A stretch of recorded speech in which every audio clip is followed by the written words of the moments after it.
Duke Ellington, written by Andrea Davis Pinkney, illustrated by Brian Pinkney. Duke Ellington, the piano prince and his orchestra. You ever hear of the jazz-playing man, the man with the cats who could swing with his band? He was born in 1899 in Washington, D.C., born Edward Kennedy Ellington. But wherever young Edward went, he said, "Hey, call me Duke." Duke's name fit him rightly. He was a smooth-talking, slick-stepping, piano-playing kid. But his piano playing wasn't always as breezy as his stride. When Duke's mother, Daisy, and his father, J.E., enrolled him in piano lessons, Duke didn't want to go. Baseball was Duke's idea of fun, but his parents had other notions for their child. Duke had to start with the piano basics, his fingers playing the same tired tune, 1 and 2 and 1 and 2.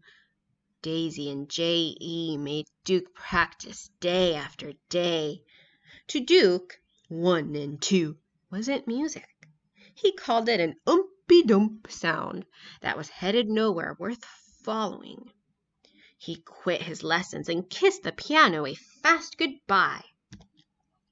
Years later, on a steamy summer night, Duke heard that Umpy-Dump played in a whole new way. Folks called the music ragtime, piano that turned Umpy-Dump into a soul-rousing romp. The ragtime music set Duke's fingers to wiggling. Soon he was back at the piano, trying to plunk out his own ragtime rhythm. 1 and 2 and 1 and 2. At first, this was the only crude tinkling Duke knew. But with practice, all Duke's fingers rode the piano keys. Duke started to play his own made-up melodies, whole notes, chords, sharps, and flats, left-handed hops and right-handed slides.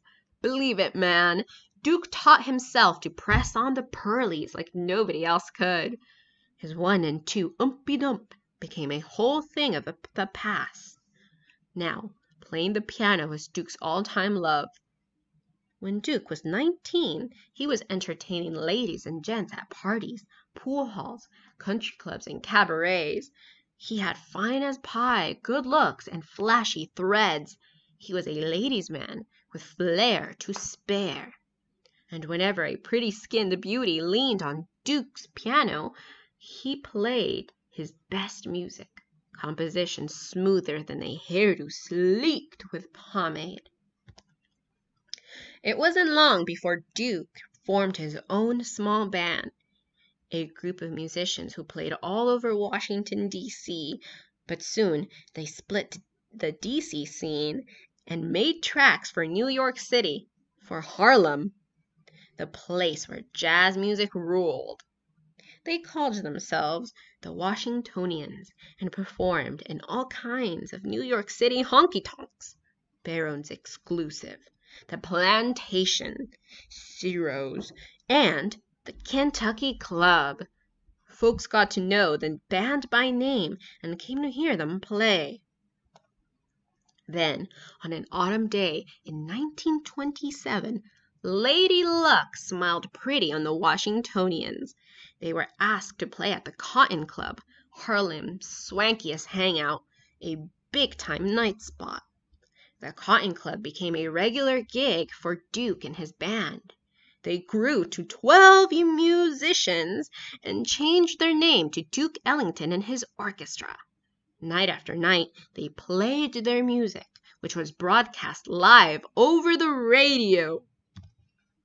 For all those homebodies out in radio lovers' land, folks who only dreamed of sitting pretty at the Cotton, the show helped them feel like they were out on the town.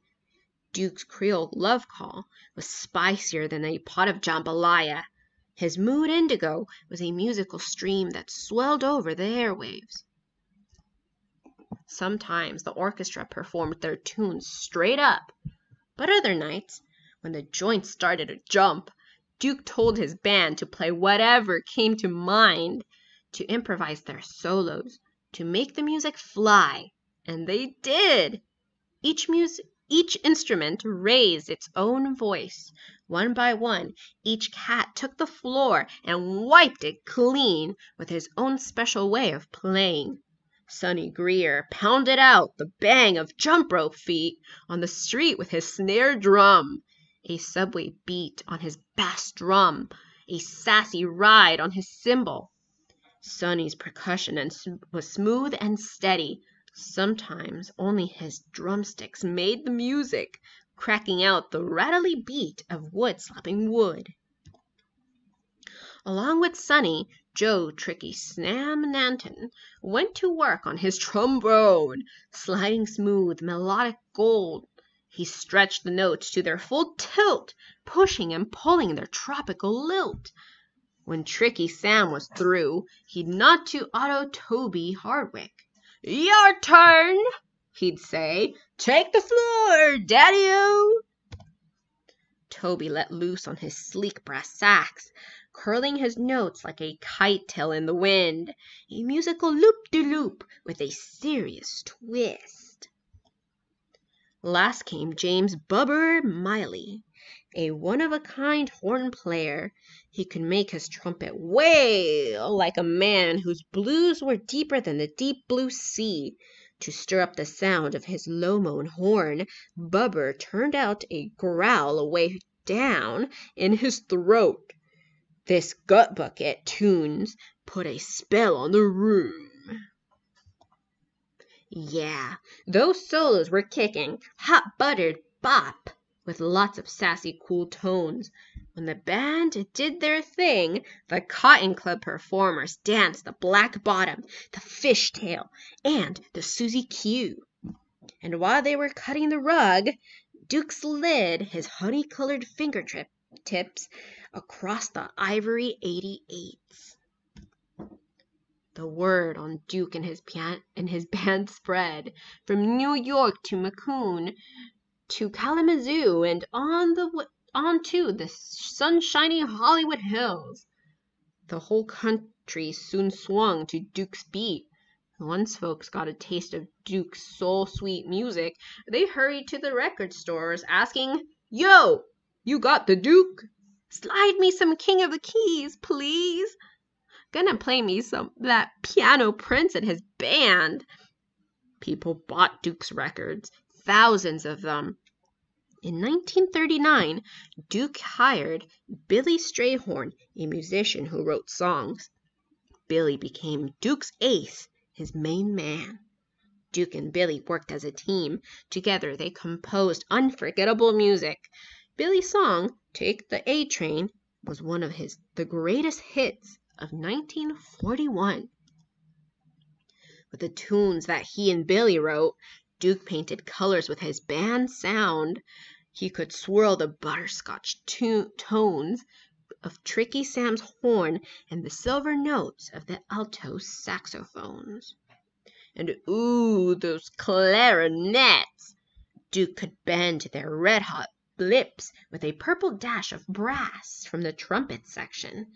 In time, folks said Duke Ellington's real instrument wasn't his piano at all.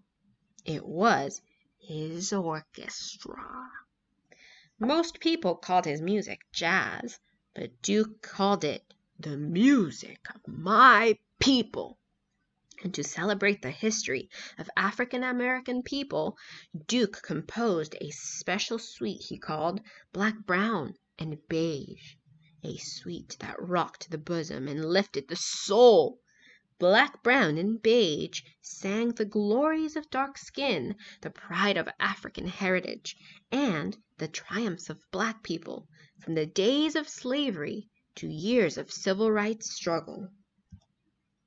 Duke introduced Black, Brown, and Beige at New York's Carnegie Hall, a symphony hall so grand that even the seats wore velvet. Few African Americans had played at Carnegie Hall before. Duke and his orchestra performed on January 23rd, 1943. Outside, the winter wind was cold and slappin', but inside, Carnegie Hall was sizzling with applause. Duke had become a master maestro. Because of Duke's genius, his orchestra now had a music mix like no other. Now you've heard of the jazz-playing man, the man with the cats who could swing with his band, King of the Keys, Piano Prince, Edward Kennedy Ellington, the Duke. Truly a Duke. Edward Kennedy Duke Ellington, born April 29, 1899, was a forerunner in the evolution of jazz. He composed and played swing music, one of the best-loved jazz forms, to grace the American music scene. The roots of jazz encompass several types of music: blues, ragtime, folk music, and marches that originated from the music traditions of African American people. Since its birth in the early 20th century, jazz has grown to include many styles that remain popular today.